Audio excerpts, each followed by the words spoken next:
Education is the passport to the future, for tomorrow belongs to those who prepare for it today.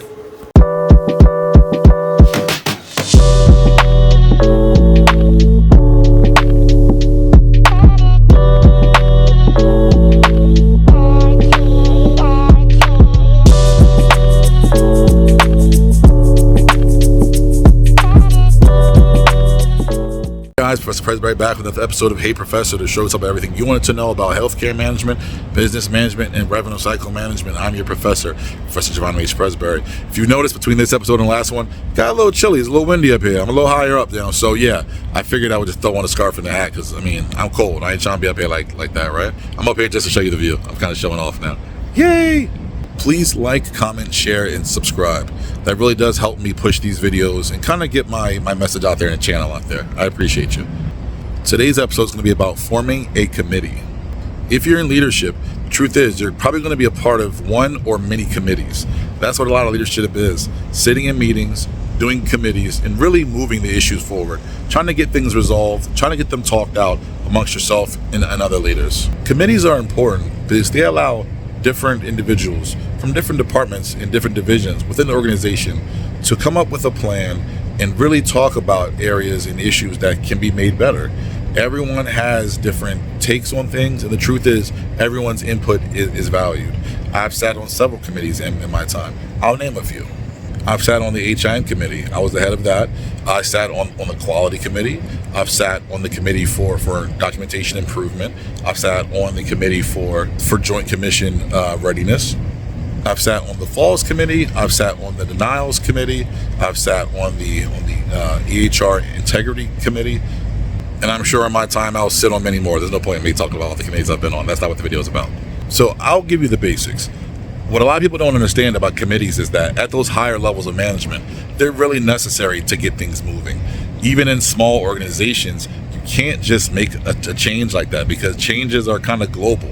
All change may affect everyone else within the organization, even if you don't think about it. That's why it's important to get as many people from as many different walks within that committee to really understand how it may affect them. When forming a committee, you want to really break down and think about what the issues you're facing are. All the individuals, all the groups, all the departments, all the department heads that may be a part of that conversation. That's your first step. Once you've gotten that out of the way, you want to send an email basically giving a small statement about the importance of it. Make sure it's something that's easily digestible and readable. It doesn't need to be a short story. It's not a paragraph. You don't need to write Tolkien. This ain't Harry Potter. You don't need to do Lord of the Rings. Frodo ain't walking nowhere. Just get to the point. What I mean to say is you want to be as succinct as possible and say, I like to form a committee and the committee is going to be about this. You want to explain as quickly as you can the scope of the committee. The truth is, just like the way you're busy, everyone's busy. You kind of have to get to what the meat and the potatoes are of the situation. Once you've done that, you want to reach out to all those individuals that you had made note of in the previous step, that they would be the people that you need to be a part. Those are your key players. Those are key members who are going to help you move forward any initiatives that you guys come up with for your specific task. Understand that committees don't just get off the ground just because you sent an email. It really requires follow-up. You may have to send multiple emails. You may have to send multiple phone calls. It's important to do this in the lead up because the honest truth is everyone's schedule is different. Everyone's busy. So you want to get an idea. You want to set a date and say, you know what? Every third Monday of the month at 12 noon, we're going to be holding the HIM committee meeting. And I would like you to be there because I feel like you'll be a key part. You can speak to a lot of the concerns from a clinical standpoint, from a standpoint of pathology, from a standpoint of radiology and imaging. Those are the kind of things that you want to do. In your initial meeting, which you will only hold once you've agreed upon with enough required members. And really, you have to decide what's a good amount of members. The larger the organization, probably the larger the amount of members you're going to need in that meeting to really cover all the bases of different areas and different departments that may be affected.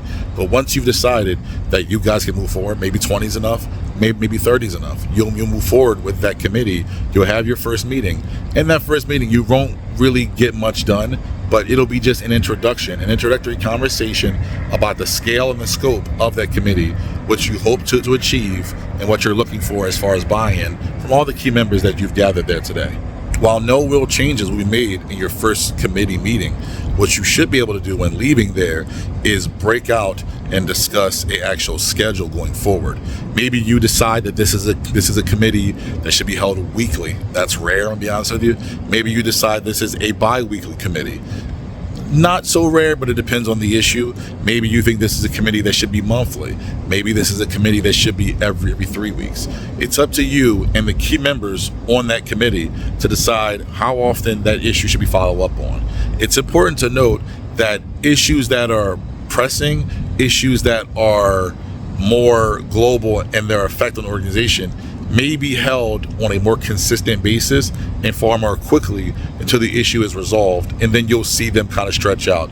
So you may see a meeting that can go from honestly daily to weekly to bi-weekly to monthly to quarterly if the issue is that far away, or the issue is has become so well managed that it doesn't need to be discussed on a consistent basis. Another part of committees is subcommittees. Because committees may be made up of groups of 10, 20 or more, you may have people within the committees that are more aligned to certain tasks and making sure that certain things move forward. It may be easier to break your committee of 20 into 4 committees of 5 or 5 committees of 4 to move narratives forward and to reconvene. Like I said, that goes back into scheduling your date at the end. So you could possibly break out, have a task for each different subcommittee, and then reconvene at a later date to discuss what those changes are and discuss progress.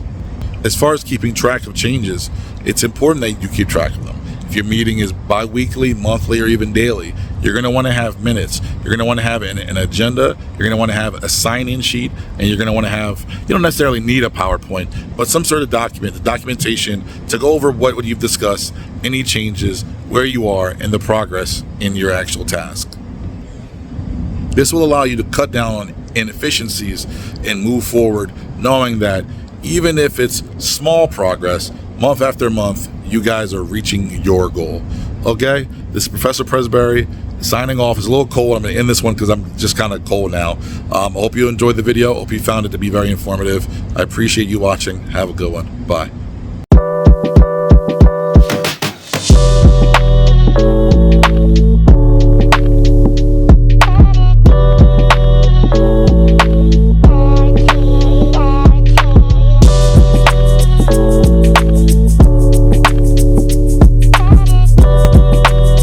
Intelligence is not enough. Intelligence plus character. That is the true goal of education.